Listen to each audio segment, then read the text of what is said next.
नमस्कार दोस्तों, आपका स्वागत है। आज मैं आपको अमावस्या और पूर्णिमा दो बहनों की कहानी सुना रहे हैं। मित्रों, किसी समृद्ध राज्य में राजा धर्मपाल और रानी लीलावती राज करते थे। उनके दो पुत्र जिनके नाम वीरेंद्र और शौर्य थे तथा उनकी दो पुत्रियां थीं। एक बेटी का नाम अमावस्या था और दूसरी का नाम पूर्णिमा। पूर्णिमा, जिसका मुख चंद्रमा जैसा दिव्य था, वो सुबह से संध्या तक मंदिर में भगवान शिव की आराधना करती, गरीबों को भोजन देती, तुलसी को जल चढ़ाती, अपने माता पिता की सेवा करती थी। पूर्णिमा बहुत ही धार्मिक प्रवृत्ति की थी। वो हमेशा पूजा पाठ किया करती, गरीबों की सेवा करती और घर का सारा और सभी प्रकार का काम भी करती थी। लेकिन वहीं दूसरी ओर अमावस्या, जिसे राजसी ठाठ पसंद थी, वो दिन भर श्रृंगार करती, नौकरों पर चिल्लाती, पूजा को व्यर्थ का कर्म कहती। अमावस्या को पूजा पाठ में कोई रुचि नहीं थी। वो ना तो पूजा करती थी और ना ही कोई काम करती थी। लेकिन दोनों बहनें एक दूसरे को बहुत प्यार करती थीं, क्योंकि पूर्णिमा का स्वभाव बहुत ही अच्छा था। हालांकि राजा रानी का व्यवहार पूर्णिमा के प्रति अच्छा नहीं था। वे अमावस्या और अपने दोनों पुत्रों को ज्यादा प्यार करते थे। धीरे धीरे समय बीतता गया और राजा रानी के बच्चे बड़े हो गए। फिर एक दिन की बात है, राजा ने अपने बेटों का विवाह कर दिया और अब बेटियों की शादी की बारी आई। तब सभी ने राजा से कहा, अब इनका विवाह कर दीजिए। तब राजा ने कहा, हाँ, विवाह तो करना ही है। तब रानी ने राजा से कहा, महाराज, पूर्णिमा तो साधारण ब्राह्मण के योग्य है, इसे किसी गरीब के घर ब्याह दो। और हाँ, भूल से पूर्णिमा का विवाह किसी बड़े घर में मत करना, क्योंकि इसे तो भजन कीर्तन, पूजा पाठ और कहानियां सुनना पसंद है। अगर ये बड़े घर में गई तो ये सब नहीं कर पाएगी, इसलिए इसकी शादी किसी गरीब के घर में ही कर दीजिए। तब राजा साहब ने कहा, ठीक है। फिर से रानी ने कहा, महाराज, अमावस्या भी तो विवाह के योग्य है। अमावस्या तो एक राजकुमारी जैसी है, इसके लिए भी वर देखिए और दोनों बहनों का विवाह एक साथ कर दीजिए। तब राजा ने पास के गांव के राजा के बेटे के साथ अमावस्या का विवाह कर दिया और उसी गांव के एक गरीब किसान के बेटे के साथ पूर्णिमा का विवाह कर दिया। जब राजा ने रानी को ये बताया तो वो बहुत खुश हुई। मित्रों, अब राजा और रानी ने बिना किसी विचार के अपनी ही बेटियों के बीच पक्षपात किया। रानी के कहने के अनुसार अमावस्या का विवाह धनवान राजकुमार से हुआ। उसे सोने चांदी की पालकी, नौकर चाकर दिए गए। वहीं दूसरी ओर बेचारी पूर्णिमा को एक किसान के घर भेज दिया गया। उसे केवल एक पुरानी साड़ी और बस एक तुलसी का पौधा दिया गया। तब रानी मन में सोचती हुई कहती है, अब देखते हैं कि पूर्णिमा गरीब किसान के घर कैसे रहती है। क्या वो वहां भी पूजा पाठ करती है? देखते हैं भगवान उसकी क्या और कैसे मदद करते हैं। अब उन दोनों की विदाई हो जाती है। अमावस्या और पूर्णिमा अपने अपने ससुराल में चली जाती है। अमावस्या तो अब किसी महारानी की तरह अपना जीवन सुखपूर्वक और ऐशो आराम के साथ गुजार रही थी। वहीं पूर्णिमा भी अपने भाग्य और भगवान के भरोसे पर खुशहाल जीवन व्यतीत कर रही थी। अमावस्या का पति, जो एक राजकुमार था, वो भी बड़ा घमंडी था, किंतु पूर्णिमा का पति शांत और सुशील स्वभाव का था।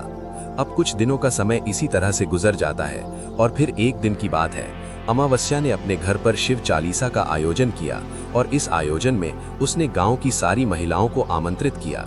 सारी अड़ोस पड़ोस की औरतों को भी बुलाया, लेकिन अपनी बहन पूर्णिमा को उसने जानबूझकर नहीं बुलाया, क्योंकि उस गरीब बहन को अपने घर में बुलाना पसंद नहीं था।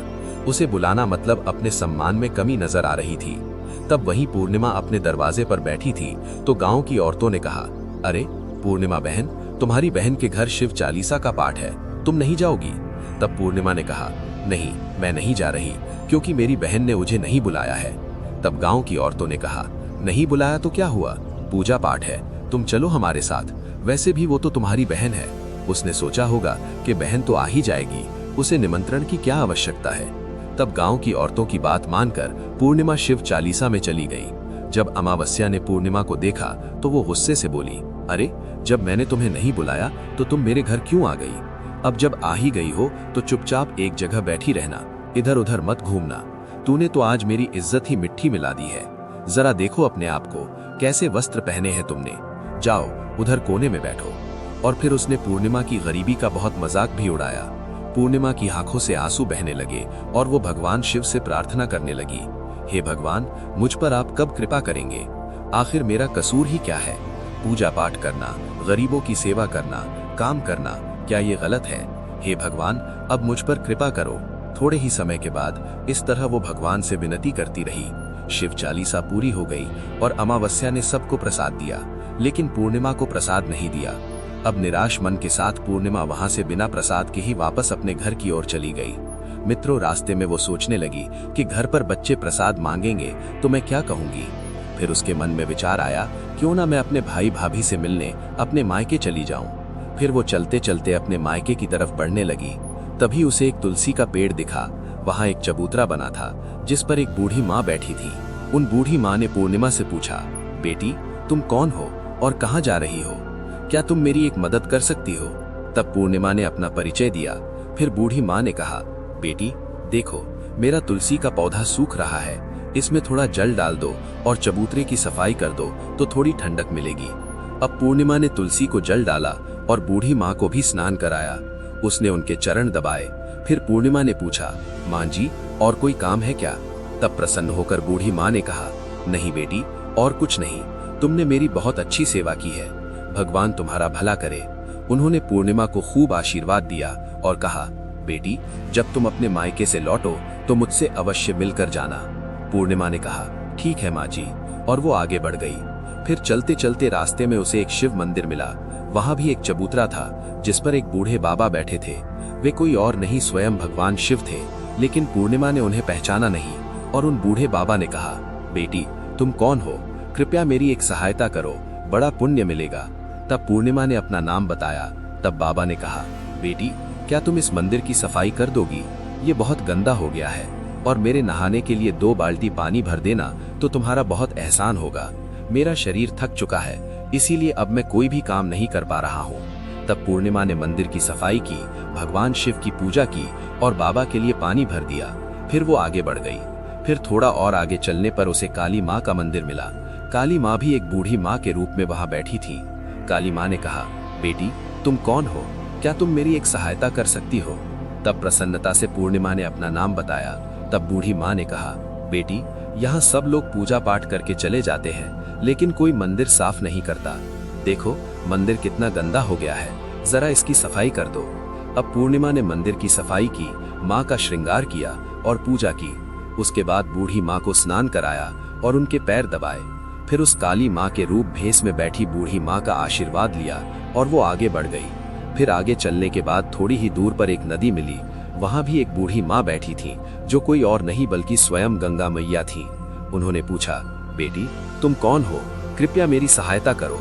तब पूर्णिमा ने अपना नाम बताया। तब गंगा मैया ने कहा, बेटी क्या तुम मेरी थोड़ी सेवा करोगी? तब पूर्णिमा ने गंगा मैया की भी सेवा की और आशीर्वाद लेकर आगे बढ़ गई। अंत में वो अपने मायके पहुंच गई। जब उसकी भाभियों ने उसे देखा तो वो बहुत खुश हुई। उन्होंने पूर्णिमा का स्वागत किया और कहा, वाह क्या बात है बहन जी, आप बहुत दिनों बाद आई हो। तब पूर्णिमा ने कहा, हाँ भाभी, आज मन हुआ सभी को मिलने का तो चली आई। तब भाभियों के साथ मिलकर पूर्णिमा ने अपने मायके में भी सारे काम किए। उन सभी ने खुशी खुशी एक साथ भोजन किया और रात को अलग अलग विषयों पर बातें भी की।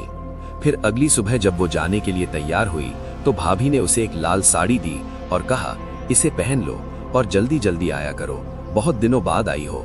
तभी पूर्णिमा ने लाल साड़ी पहन ली और 16 श्रृंगार कर लिया और एक भाभियों ने एक थैला भरकर उसे सामान दे दिया। उसे लेकर पूर्णिमा घर से निकल गई। मित्रों, चलते चलते रास्ते में वही नदी मिली जहाँ गंगा मैया बैठी थी। उन्होंने कहा, बेटी आ गई, अपने मायके से क्या लाई हो? पूर्णिमा ने थैला दिखाया और कहा, माँ जी मेरे भाभियों ने कुछ सामान दिया है। तब गंगा माँ ने भी एक थैला निकाला और उसे पूर्णिमा के हाथों में देते हुए गंगा मैया ने कहा, बेटी ये लो, मेरी और एक छोटी सी भेंट। ये बहुत भारी है, मैं इसे कहाँ रखूंगी, लेकिन याद रखना कि इसे रास्ते में मत खोलना, घर जाकर ही खोलना। तब पूर्णिमा ने कहा, ठीक है माँ जी, और वो आगे बढ़ गई। फिर थोड़ी ही देर के बाद वही काली माँ का मंदिर मिला। वहां भी बूढ़ी माँ ने पूर्णिमा को एक थैला दिया। अब उसके पास 3 थैले हो गए। फिर आगे बढ़ने पर वही शिव मंदिर मिला। वहां भी भगवान शिव ने उसे एक थैला दिया।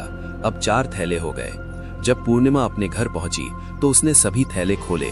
पहले थैले में खाने पीने की चीजें और कपड़े थे। दूसरे थैले में सोने चांदी के आभूषण थे। तीसरे थैले में धन संपत्ति थी। चौथे में अनाज भरा हुआ था और 5वें में महंगे वस्त्र थे। अब पूर्णिमा के घर में किसी चीज की कमी नहीं थी। वो खुशी खुशी रहने लगी।